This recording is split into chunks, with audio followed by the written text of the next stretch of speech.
for a little while. He was doing his crazy stuff. I was just looking the other way. Like on Pig Night, I remember finding out what was going on because he said, I'm going to be busy in the early part of the evening. Some people are coming over. And then somebody told me what it was. It was a butler did. He said, it's Pig Night. And I said, what? Every Thursday night, Hefner had 2 pimps bring up 5 or 6 girls each in their cars. It was girls that they would pick up on Sunset Strip. At that time, Sunset Boulevard was a very big prostitution place. That's where you went to pick up somebody. It was called Pig Night, but we as butlers were always told, do not call them pigs. This was Hefner's term for them. I don't know why he called them pigs. Thursday night was Pig Night, when the guys on the mansion list were expected to bring women. They were ranked. There was a hierarchy of whether you were a 10 or an 8 or a 6. They would come up and go into the big dining room, and Hefner's friends and comrades and different stars, movie stars, television stars, would sit around the table with them. And as the butlers, we would serve them dinner. They were told, order anything you want. Hefner would sit at the head of the table. He would never eat dinner with them. He would smoke a pipe and observe the girls. When I found out about it, I went down to bedroom 4 where I could look out where they were all laughing and getting drinks and making these girls feel special. One at a time, the girls were escorted into the front bathroom where the doctor would inspect them for anything that would be detrimental to any of his friends. The girls that passed muster would have sex with the different friends of Hefner. Pig Night, Hugh Hefner style. Who doesn't want to get checked out in some bathroom by some creepy doctor as you're passed off to one of Hugh Hefner's party guests? Who doesn't want that?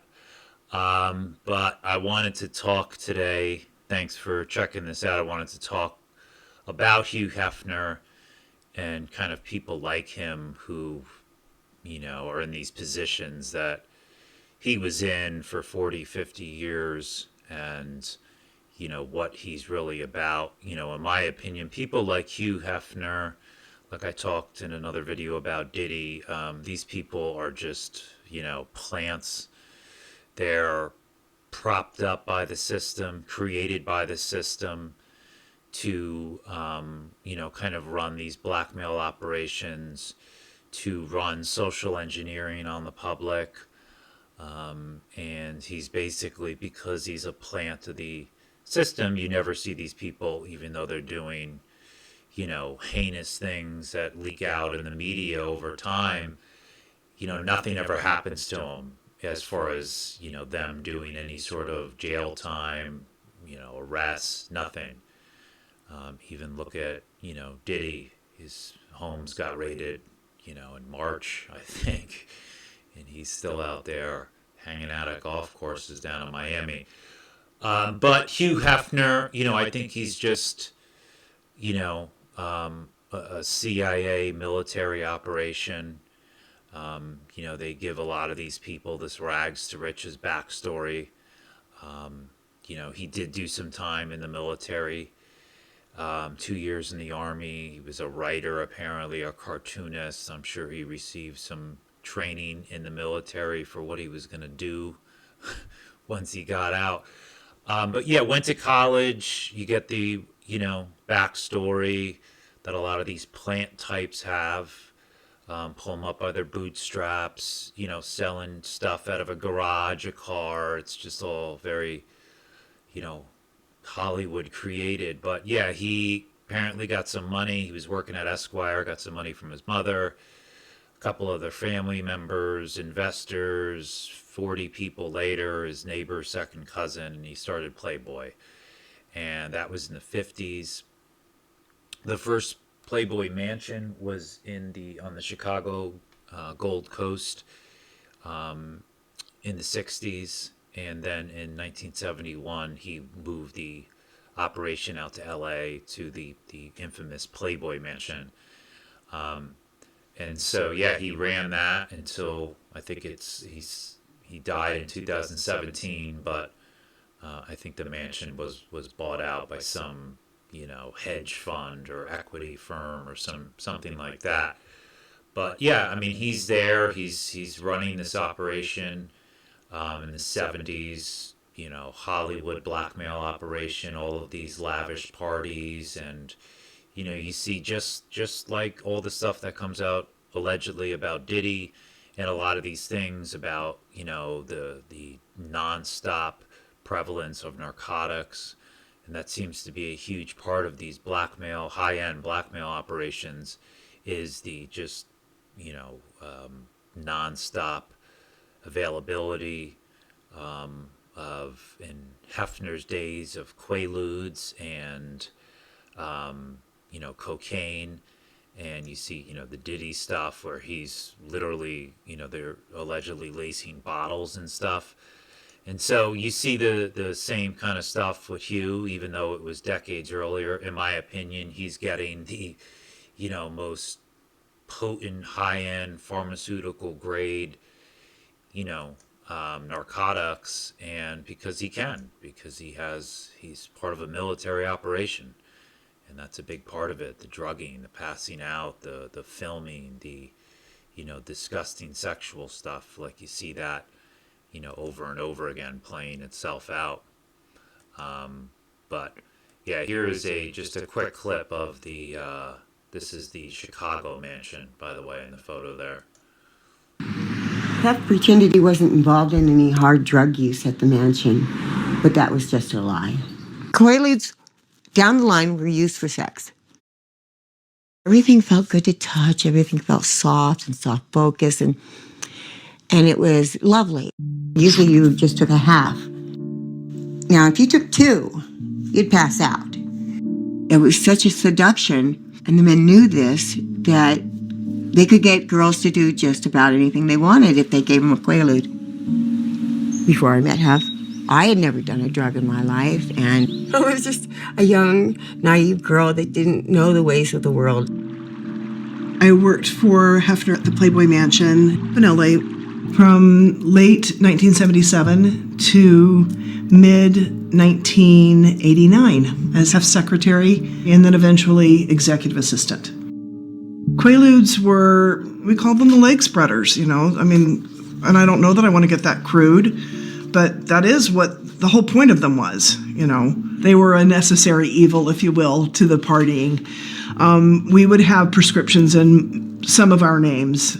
There were prescriptions in Sandra's name and Hef's name and my name. There was a prescription in Mary's name. We kept a desk calendar that just would say, Lisa's Q or Hef's Q or Sandra's Q. That enabled certainly 4 and sometimes 5 different prescriptions for the same medication to feed the machine. Feed the machine. So yeah, you see many accounts of that type of stuff, of just the drugging, the availability of all of it, and that type of party atmosphere. You could see how people aren't even, aware that something like that is going on. And but I wanted to take a look at some of the other kind of accusations that have been out there. And you see a couple of the bunnies talk about how Hefner had blackmail on those who lived in the house, according to numerous people. In one of the episodes of that A&E series, P.J. Matson alleges Hefner had sex tapes of women as collateral. An ex-girlfriend. The thing is, he had tapes on everybody. Says that it wasn't just sexual in nature. Every place had a microphone and little camera we had to be very careful because we knew we were being monitored. And which is interesting because a lot of this stuff was going on in the 70s and 80s, but when you're running these types of operations, you have access to the most high-tech stuff imaginable at that time.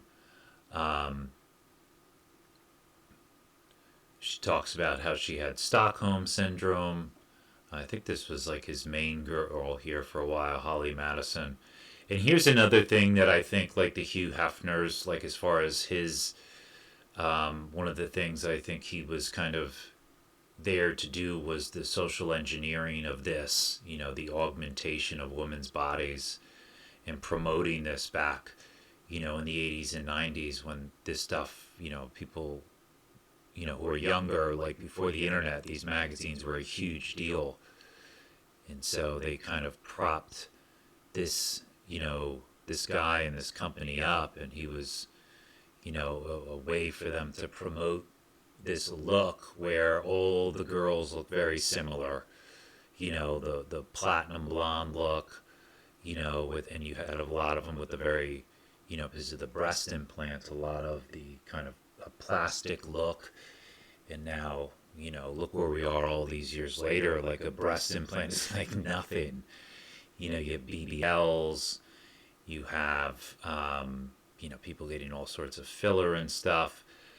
And she says here that plastic surgery amongst the girls in the mansion was compulsive. Everybody was doing it with very few exceptions, and he would encourage it, obviously. She went on to say that he became even meaner as time went on, and they're also talking about that they had like a cleanup crew because people would be, obviously what goes hand in hand with this is people getting assaulted, and you can see this PJ Matson, this bunny mother, talking about all the women that were assaulted, and she was a member of a cleanup crew who made sure assaults weren't shared with the public. And so this was back in, the 70s. There's Hugh at a press conference. And so during this time, the FBI and kind of DEA started to, look into some of the activities because there was a lot of people were alleging a lot of times hand in hand with prostitution rings goes drug trafficking. And they found actually on his secretary, Bobby Arnstein, they found some coke in her purse. They arrested her, and she ended up getting sentenced to jail, was out on appeal, I think, and ended up self-deleted in a hotel room, allegedly by an overdose.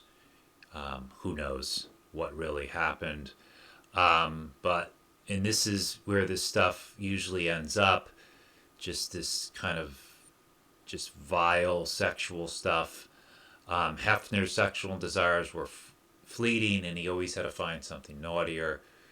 The ex-girlfriend claims that their sex lives have become increasingly wild, and once walked in on him having with their dog. I couldn't believe what I was seeing, and it goes on and on.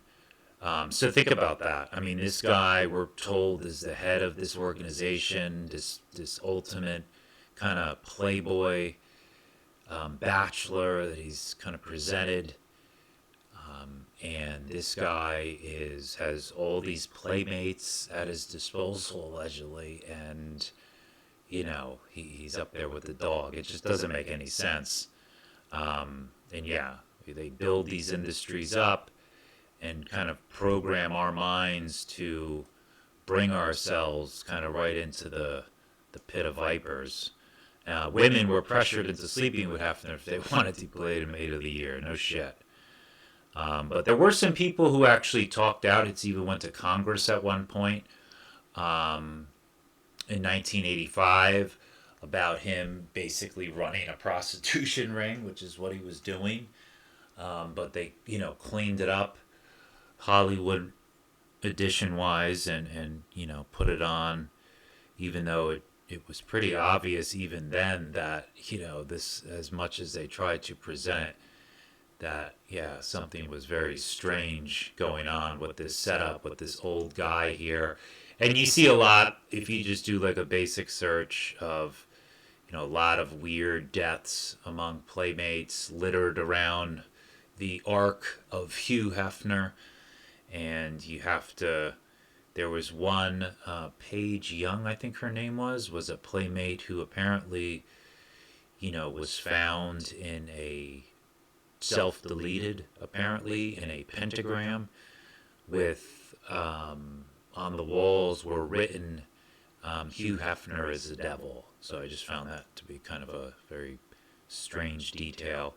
And in closing, I mean, just to show, I'm not going to show a picture or anything, obviously, but just, I think I had heard about this before, but I couldn't even believe that, when I was looking into this guy and just let that headline sink in there, and that actually apparently happened in a sister magazine of Playboy at the time. But yeah, I don't know how that happened, but that happened, and nothing legally happened to Hugh or anybody at Playboy.